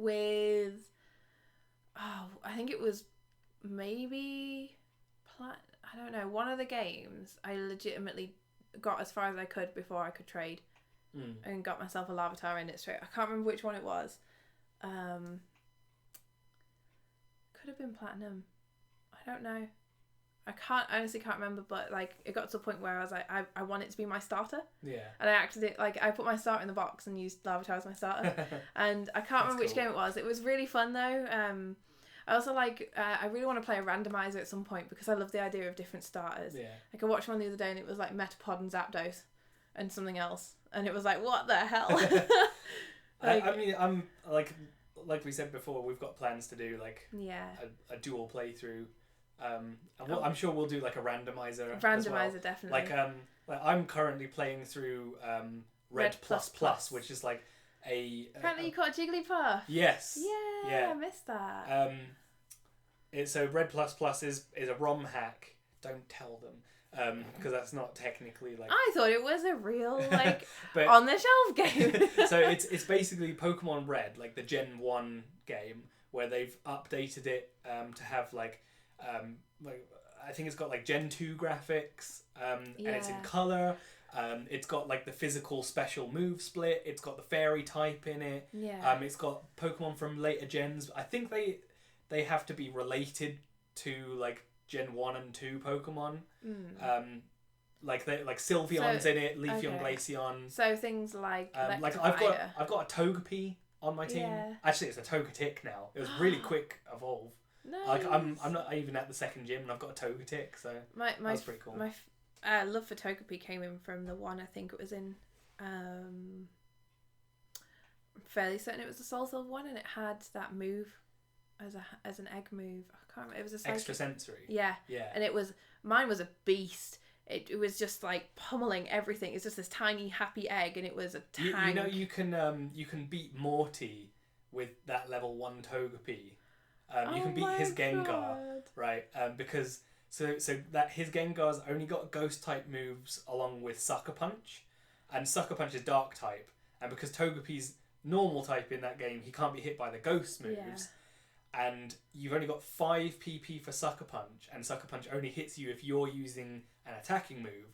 So what you do is you basically, for the first 5 turns, you just use a status move. The Sucker Punch fails, and then he has no more moves to hit your Togepi. And then you can just like go in on this Gengar with just your level 1 Togepi. Wow, really I want to try that. That's really cute. I love that Togepi. It's like in the Gen 1 games, if you go up against Giovanni's Doug Trio with a level 2 Pidgey, he will lose. Because he's only got ground type moves. Oh my god! And like Sand Attack. And doesn't he have like he doesn't have like Scratch or Slash or Rock Slide or anything like that. He's literally got like Earthquake, Dig, Sand Attack, and I don't know, like Agility or something. Wow. So agility on a Doug Trio. I mean, yeah, it's pretty redundant, right? It's fast enough, right? Come on, Giovanni. It's so fast. And that's probably not what he has, but anyway, it's like his only attacking moves are ground moves, and he just can't hit a level 2 Pidgey. Oh my god, that's so funny. It just goes to show that like some of the gym leaders are actually thick. And that's why a 10-year-old child beats them every time. Yeah, true. But yeah, so I'm playing Red++ on stream at the moment, and it's really fun. They fixed a load of the Gen 1 stuff. Oh, thank God. Although I was really annoyed to find out that they left the wrap mechanic in. You know, where it like hits you for multiple turns and you can't move. You can't move. What the hell? That's still in, but all the other stuff, or most of the other stuff, I guess I can't say for 100% sure. Like all the other Gen 1 like weirdo mechanics that do they have like the double poison?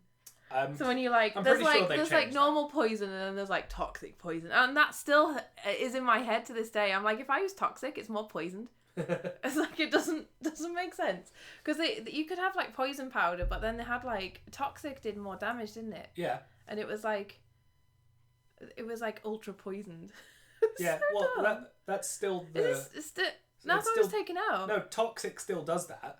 It scales every turn. It's poison damage. I think you're thinking of in Gen 1, Leech Seed and Toxic went off of the same ticker. So if you Leech Seeded them and Toxic... So that was one of my Leech main Seed combos. Should do like a set damage, but if the Toxic ticker is going, the Leech Seed damage will get bigger as well. That's probably what I'm thinking of, because I used to use Leech Seed and Toxic like all the time. Toxic to this day still works like how it did back then, where like it'll do a little bit, then it'll do a little bit more, then a little bit more, and then by the end it's doing like half your HP per turn, basically. Christ. And I mean, by then you're probably dead. But... No, I'm probably thinking about the Leech Seed thing then, because... That was a weird thing. Yeah, I used to use that a lot with my Bulbasaur. I've not tried it. Like I said, I'm only, not even 2 gyms in. So I've not really had the opportunity to try it, but I'm sure they've taken that out.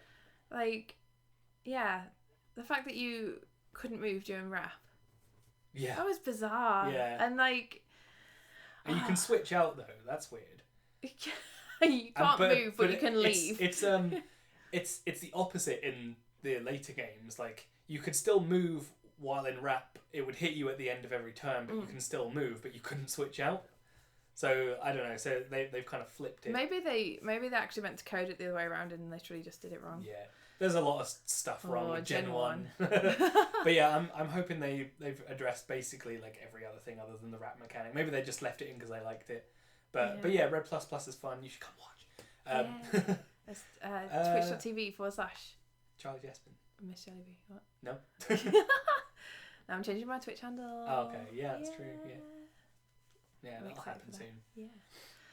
So, I think that's all the Pokemon news we had for this week. Do you want to talk about anything else that you saw at E3 that you were excited about? Ooh, Animal Crossing, but it's delayed. It's a bit sad, but I'm not too fussed about the delay. I'm cool. Yeah, we finally got confirmation that it's coming, so that's cool. Final Fantasy VII, obviously, still. I think nothing's really changed since E3. I think it was a bit underwhelming in general. I think Nintendo nailed it, but they always do. There's no Sony. Sad times. No, I think it was a pretty underwhelming E3. I think I already had the answers beforehand, like Final Fantasy VII. I think the only surprising the Breath of the Wild sequel. Oh yeah, I keep forgetting, like, it's not set in yet. It's like I'm still in this phase of denial where I'm just like, that's not a real thing. I just dreamt that. Yeah, and everyone's going crazy over Zelda's short hair. People are like, oh my god, does that mean we could play it now? And I was like, what is that? Why is that? Does a character have to have short hair to be playable? Yeah, apparently. That's why I never play as Cynthia. Of course, no, yeah. Because her hair gets in the way. Yeah. Of the controls. Best cut my hair then, because I can't play games. You've had a haircut. Yes. It's really weird. Like, so Charlie's hair is like huge when it grows out, and he's had like 2/3 of it taken off him. It's really bizarre. But yeah, like, I'm very excited. It's got Majora's Mask vibes. If that isn't linked to Terminator and Majora, I'm going to be shocked. They said it's like a darker story. It's either going to have like Twilight vibes, or, and I don't mean like the Robert Pattinson Twilight, not Twilight like Princess. Twilight Princess, as in like it looks like it's linked to the realm of Twilight, or it's linked to Terminator, and it's a bit more. So the thing is, like, I know this is daft, but like in Zelda lore, there's like, I feel like there's colours attached to each kind of Zelda in ways. So for me, like, Majora's Mask is like the venomous purples and like the colours you'd associate with Majora's Mask, like on the actual mask itself, and it gave that sort of vibe to me. I mean, it could be completely unrelated, but and Twilight for me is all really soft, subdued, dark greys, and I'd say like there is like the pink tones in it. This is like really depth, like in deep like stuff.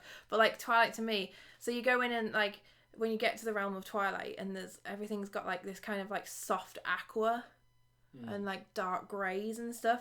And to me, the colours shown in the trailer were more Majora colours than Twilight colours. Okay. It's so dumb. It's just, I mean, you talk to Zelda fans, we're really insane. Yeah. We are actually There mad. are tons of like theories. Oh god, Zelda stuff. You can go so deep with Zelda. It's so insane. But to me, what I got from it was Majora, less Twilight, which would be interesting because like Majora spirit is like, we'll beat at the end of Majora's Mask, but it doesn't mean it's necessarily gone. Yeah, it was a really, really nice bit of lore that's never since been touched. And also, I think what could play really well is any sort of backstory on the Sheikah, because we still don't have that much. No, we don't. And they're always just kind of dead. It's like, it's always like the last of the Sheikah. I thought we'd see more in Skyward Sword, and we didn't. And that was probably the most Sheikah heavy game. Like for me, Skyward Sword, if I put a colour on Skyward Sword, it'd be like sky blue and like bright golds and stuff. Like that's the colour like I would associate. Like Ocarina of Time would be like forest green. Yeah. And like almost like the blue of the Ocarina. Like for me, I know this is really weird, like each Zelda does have a specific colour, and I think that they do use that to sort of symbolise the different games almost, because you'll go from like Wind Waker. You wouldn't say that Wind Waker and Twilight Princess have the same colour scheme going on. No. Because one's really muted olive greens and like I said, like greys and stuff, and then Wind Waker's like this beautiful ocean. It's like whites, proper ocean blues and stuff like that, and it's kind of interesting. I think colour does play a large part in Zelda. And to me, like I said, like all the goop and stuff that was coming out, and like the Redeads and stuff. Like in Majora's Mask, the Gibdo and the Redeads are such like a big part of it, and you can get a Gibdo mask and you talk to them, and it's and yeah, I'll shut up. But yeah, so I'm very excited. Apparently, I saw someone tweet saying if you play the backing track to the trailer backwards, the sort of like words that are like they don't, they're just like sounds that are like playing in that backing track. If you reverse them, it says something like don't come, like don't find me, so something like that. So there's something really going on. Well, they've used the reverse thing before. Ballad of the Goddess, which is the main theme for Skyward Sword, is actually a reverse of Zelda's Lullaby. Yeah. And yeah, like I guess the sort of if that's like an actual thing that they tried to put in, like don't come for me and stuff, like that could tie into Twilight. Because spoilers for the end of Twilight Princess. Are you bothered about spoilers? I played it, so it's fine. Oh, I thought you hadn't. No, I played Twilight. Oh, okay. Which ones haven't you played? Majora. God damn it. So I've played. You played Ocarina. I played Ocarina. I've played Wind Waker. Wind Waker. Twilight. I haven't played any of the other Toon Link games, like Phantom Hourglass. Oh, so and the Spirit Tracks. I didn't play. You not played the Oracle games? From the Game Boy Color, I haven't played them. No. Oh, they're so good. I played Twilight Princess, Skyward Sword, Breath of the Wild. Okay, so at the end, Midna, and we've wanted Midna to come back. Yeah. So that could tie into that. So if it is more of a Twilight than Majora, then it could be like, yeah, maybe. Maybe we see her again. People are obviously like saying I just want Midna back. that thing that like flashes its eyes and turns its head seems to be like a Ganondorf kind of thing. Yeah, but why would they go after that? I don't know. I just maybe I'm just projecting. Yeah. I'm just projecting because there's so much more than Zelda, Link, Ganondorf, and I seem to be really drawn to the games that are outside of those three. So my favourites are Majora, Oracle of Ages, and probably Twilight Princess. Okay. And those three, Majora's not set in Hyrule. Yeah. Twilight Princess is, but also has the opposite, the realm of Twilight. Yeah. And Oracle of Ages isn't set in Hyrule either. And the ones that sort of expand on like alternative universes and stuff, so interesting to me. And I think like it would be useful for them to like explore more of that. Like bring back like there's so much more out there than the Ganondorf thing. Yeah. But I don't know. I got Majora vibes. I'd really like them to do like a game where Ganondorf like is like good, but like fighting against his evil, like the Ganon side of him or something, like trying to break away from Ganon. I think I've like read fanfiction where they've grown up as kids together. Yeah. And then it was like really difficult because it's the choices you make as an adult, but you still turned evil. That was really good. Yeah, I bet eventually they'll do a game like that. Maybe this is the game. It could be, like, I don't know. I got like I said, I'm probably projecting because I love Majora's Mask so much. Yeah. Oh my god. But I think I would prefer it if they explored outside of Hyrule because there's more to Zelda than just Hyrule.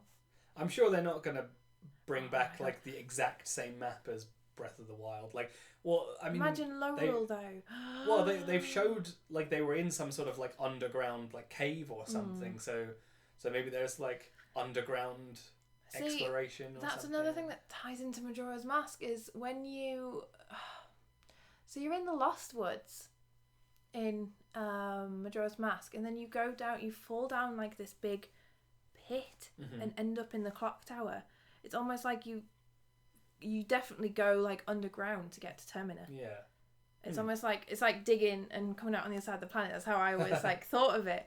So I don't know. I'm proper like I'm just projecting. Okay. That's what I want. So yeah. So that's the new Zelda game, Breath of the Wild 2. Well, that's probably not what's going to be. Breaths of the Wild. Breath of the Wilder. The Wilder. More wild. More so yeah, that's probably going to be very good because Breath of the Wild was very good. Yeah, Final Fantasy VII Remake, like you said, like, I mean, we knew that was coming. Eventually. And I've pre-ordered the first class edition. Well, with everything, like the figure and stuff. Because it's a Play Arts figure. It does look really cool. It's not just a normal... I'm really funny about figures in special editions. I don't like... Ever since... What was it? Is it the Bravely Default one? Have you ever seen it? No. Oh my god, you will cry laughing. Is it awful? It's so bad. It's like the most infamous like limited edition figure. It's so bad. I think people actually eventually bought bootleg ones that looked better. It's that bad. That's really weird. So I'm always a bit funny about like figures in limited editions, but the fact they're like it's a Play Arts, I'm like right, like get my money out. It's a lot of money, £260. That's a lot of money, but it's Final Fantasy VII. Yeah. It's only going to happen once. It looks really cool as well. Like, obviously the battle system has changed because it's the more modern Final Fantasy. More Final Fantasy 13 onwards style battle, which will be interesting. I was always a bit dumb with Final Fantasy VII. I don't know why. I was panicked a bit because it was like this real-time turn-based weirdness, and I was like, ah! And I always kind of fluked it. Sit there and wait. Yeah, like, you can't like sit and think and it was like, you're dead. And I was like, oh my god. I'm really happy that it's a bit more actiony. Oh, speaking of E3 news, I guess, is it E3 news? Joker's confirmed as a playable character in Catherine. That's pretty cool. Yeah, I don't know what part of Catherine, because I've not played it. I'm very excited for that. And Joker's in Catherine, which is really cool. I'm very excited for Catherine. Speaking of Joker, we got 2 new Smash reveals. Yeah. We got Duck Hunt. Yay! Yeah. It's really interesting. Like, I think they did it like the best way possible. Like they gave like the Japanese they love Dragon Quest over there. Yeah, so I was expecting. I saw the Dragon Quest bit, the trailer for Smash, and I was like, I'm sure I've seen this before. Yeah. Like, did they actually not release that information before? That's fresh information, because I feel like I'd seen it before. I was like, maybe I just completely expected Dragon Quest to be in Smash. It's pretty cool how they've done like all the protagonists as like different like outfits. That's cool. Well, not all of them, but some. I've never played a Dragon Quest. I haven't either. Apparently they're very good. Yeah, though. Dragon Quest 9 I think is the top one. Everyone's memeing that it's Goku because it's designed by Akira Toriyama. That's why you need to play Blue Dragon. Yeah. And then obviously the West got Banjo-Kazooie, which like hardly anyone thought was possible. In fact, there was someone who like a top-rated like Smash like pro player who put out a tweet saying like, if they announce Banjo tomorrow at E3, I will give an hour of coaching to anyone who like retweets this, and it had like 8,000 retweets. Oh my god, that poor man. So I don't think he's gonna do that somehow, but he was expecting to. How many days is 8,000 hours? Oh god, I don't know. He'll be like ancient and dead, and then like, you didn't do my hour of coaching 20 years ago. Let me see if I can like quickly calculate it. So let's say just type into Google how many days is 8,000 hours. Well, let's say he did 16 hours a day, like full-time coaching, and 16 hours a day. Like, only work 9. Obviously like a bit over. Okay, 8 hours a day. Okay, that would obviously be 1,000 days, which will be 3 years of coaching that he'd have to do every single day. Because you can't like stop people retweeting. So obviously he's not going to do that, but that was really funny. Yeah. But yeah, I'm very excited for Banjo. Duck Hunt. Yeah. What a troll. That was quite funny. Yeah. It was really funny because the way they did the reveal was exactly the same they revealed K. Rool. Yeah. Even up to like the bit at the beginning where they've got like the images of everyone fighting their villains from the respective games, and they added in DK versus K. Rool. Yeah. And everyone was like, oh my god, is this going to be another villain? But then it cuts to DK in his house with K. Rool there, and then obviously like they like when Banjo was like fully like smashes Duck Hunt out of the way, they're really excited because they're rare characters. Yeah. So they're like welcoming their friend. Aww. So that was pretty cool. But yeah, Banjo looks pretty cool. Has some pretty neat moves that they showed off so far. Pretty faithful to the original games as well. Like, it's not the same model as Banjo-Kazooie Nuts and Bolts, which thank God. Oh god, that game that we don't talk about. Yeah, the one with Lego cars. Like the gummy ship out of Kingdom Hearts. God, that gives me hives. I hate the gummy ship. I know, I just think of like crap vehicle mechanics in games. The first thing I think of is the gummy ship in Kingdom Hearts, and makes me really sad and angry. So I just had to point that out.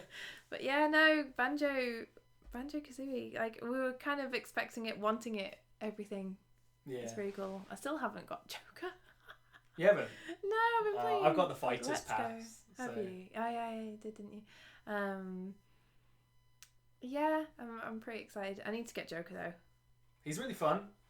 Is he? He's probably like one of the top characters, I would say. Okay, cool. Like maybe top 20, which is pretty good for that roster. I'm pretty crap at characters that don't have swords. I'm a sword user. He's got a knife. That's almost a sword. Yeah, but he's not like Marth. You get him on the end of the sword, it's like, pff, so good. Honestly, like with Joker, you just need to get Arsene out and you basically win. Like, he's so strong with Arsene. Wow.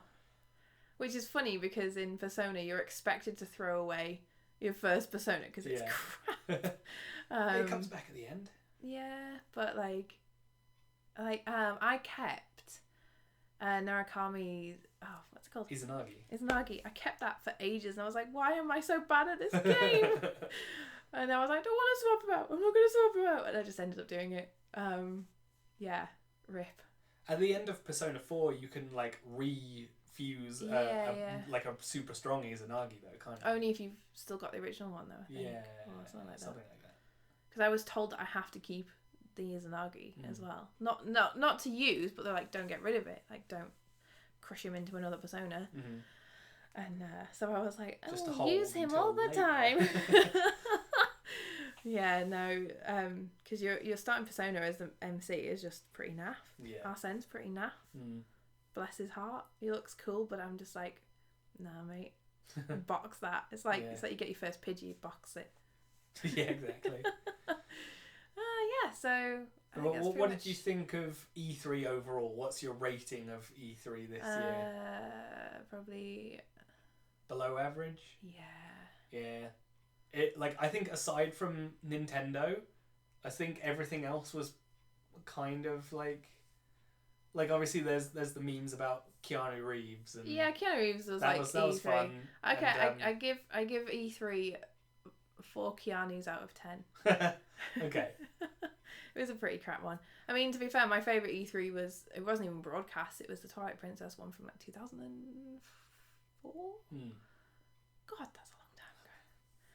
Wow. That was a really good reveal for Twilight Princess. Everyone was super hyped for that. I don't think they've done I don't know, I've just never had an E3 where I've been like screaming that much. I mean, I was screaming to a magazine back then. But I mean, I remember the Wii U being announced, and I was like, wow, a new controller for the Wii, yay! Yeah. And I was like, wait, no, what? Yeah, it's weird because they did that 2 years in a row as well. Like, they announced it at like one E3, and then the next year they sort of re-announced it. Yeah. And even then, like, people still didn't really understand it was like a new console. No, they never did. The entire journey. Of the Wii. Do you know what I think hurt me most about the Wii U reveal was the what's the word for it? I showed a video of a Japanese garden as like, this is what it can do. I was screaming because I thought it was Okami 2. It was like that was going to, that was an Okami 2 trailer without Okami 2. It was. I was in tears, like flooding down my face. I was so happy, and then it was like cut off. And I was like, what the hell?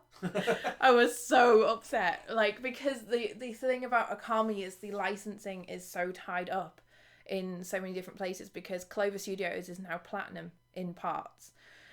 And Clover belonged to Capcom, and Capcom dissolved Clover, and the people who created Okami don't have the full rights, apparently. Capcom holds some rights, and so there's no chance of it ever progressing.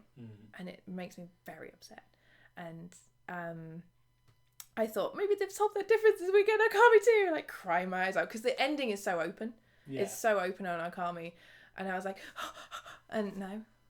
It didn't happen, and I'm still waiting for it. Every E3, I'm like, oh, Okami 2 would be really nice. Like, there was 2 games that I wanted, and one was Final Fantasy 7. Like, those hopeful things you want for, like, every E3, and those are my 2, and I've only got 1, so 50-50 is not that bad, I guess. Yeah. If you could have, kind of like... knew that FF7 was coming, though. Well, I mean, like, before it was announced. I actually predicted it that year, and I said to my mate, Final Fantasy 7's going to be announced this year. And he's like, no, it's not. No, it's not. It's never going to be announced. I was like, it's going to be announced this year. I know it is. I'm predicting it right now. I could feel it in my jellies. And he was like, if it gets announced, I'll buy you a car. I'm still waiting. Dave, where's my Honda CR-V that you promised me? But if you could have, do you ever go into an E3 expecting like any game to be like announced, like no limitations? What would it be? I don't know. Danganronpa 4. That meme I showed you earlier. Yeah. You don't have one? I don't. I mean, I basically only play Pokémon. Okay, fair. So like, and they're never announced at E3. So no. Yeah. Like there's certain games, like obviously Smash I'm like into, and I think you're probably way more into like gaming as a whole than me. Okay. Because I'm just mainly into like Pokemon and Yu-Gi-Oh! and Smash. And Smash. And oh my god, get I like Kyber for Smash. Oh god.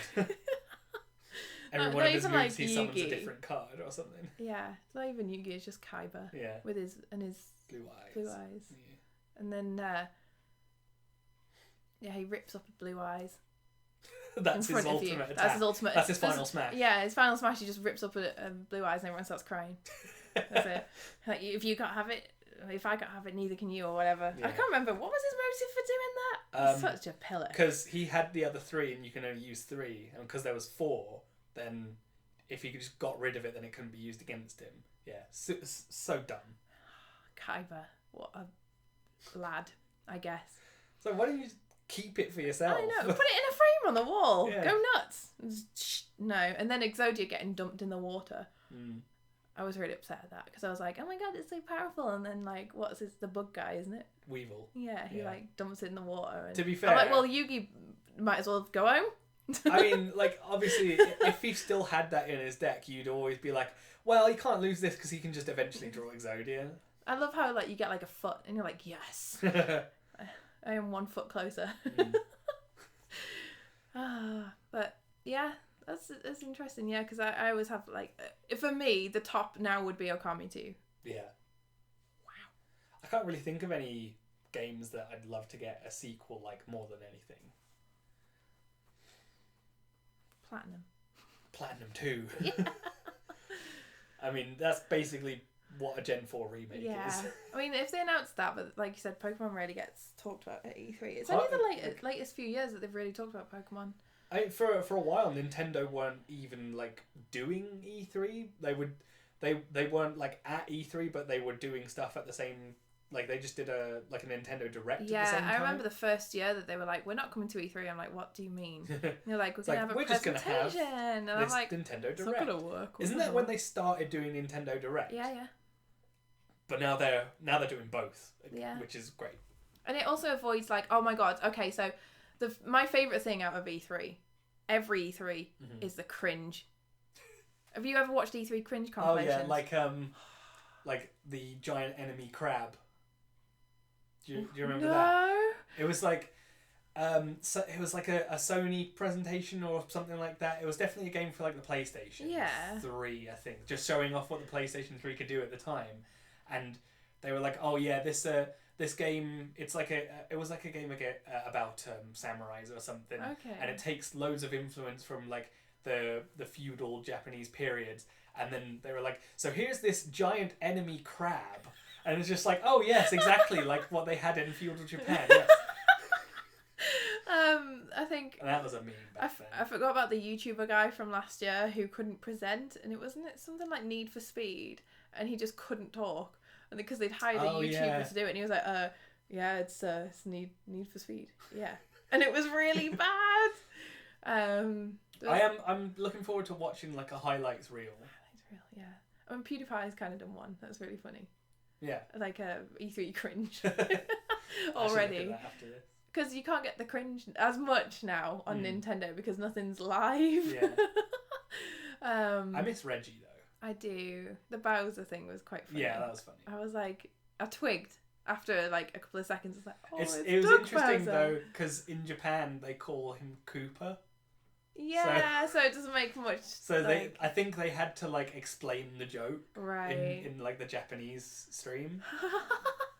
That's quite funny. Bowser's my favourite from Mario. I'd love to be called Bowser. Like kick down doors. How do you get that name? Indeed, Paul. Yeah. Do you think he did it when he joined Nintendo? He was just like, I'm gonna be Doug Bowser. I'm gonna go to the interview as Doug Bowser, and they can't like not hire me. He's secretly called Doug Smith. Yeah. Yeah, I think that's pretty much everything. Yeah, I give E3 4 Keanu's out of 10. Cool. That's how I'm gonna rate everything from now on. Is Keanu's out of 10. Cool. And not Keanu from EastEnders. Yeah, Keanu Reeves. Keanu Reeves. The beloved. Not the bald one out of EastEnders. No. Who's like 19 or something. I don't know who you're talking about. I'll show you a picture of him. Okay. All right. So that's all from us here at the radio tower at Goldenrod City. We've moved from Viridian Forest. We're no longer camping in a hammock in the forest. We actually live in a city now. Yeah, we've got an actual a studio space now. Yeah, we're living in coming up in the world. Yeah. Yeah, so that's the Goldenrodcast for this week. Remember to answer the weekly question, which is, what is your favourite Pokemon game, and is it the same as your first Pokemon game? Yeah, and thanks very much for all your support and all your comments. Yeah. I know we've only acknowledged one on this one, but all your comments and support, and just if you're watching, thank you very much. Yeah. And if you have any other questions you want to ask us, shoot us some questions and we'll answer them at the beginning of the podcast, and even stuff like, what's your least favourite anything's, no question is too stupid, just ask away and we'll answer it. Yeah. Alright. My least favourite's Meditite. Swear to God. We'll have a podcast episode where I just talk about how much I hate Meditite, because that could go on for an hour and a half. Okay. So maybe miss that episode, guys. No! It's important information. Alright. Right, I guess that's it from us here at the Goldenrodcast. Yeah. And we'll see you guys next week. Yeah, see you later, guys. Bye.